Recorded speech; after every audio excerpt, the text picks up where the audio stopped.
फ्लाईटचं स्टेटस बघूनच विमानतळाकडे पोहोचा, इंडिगोकडून प्रवाशांना आवाहन। पहलगाम हल्ल्यानंतर विमान कंपन्यांनी बाळगली सतर्कता।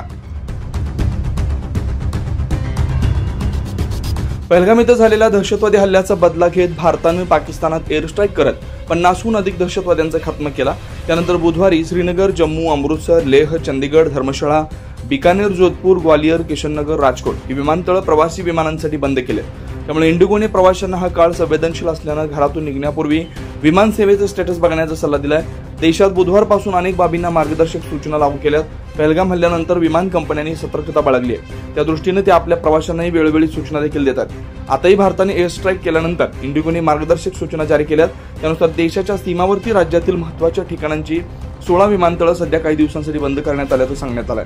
तसेच वेळोवेळी जे बदल होतील ते प्रवाशांना कळवण्यात येणार असल्याचं देखील इंडिगोने म्हटलंय।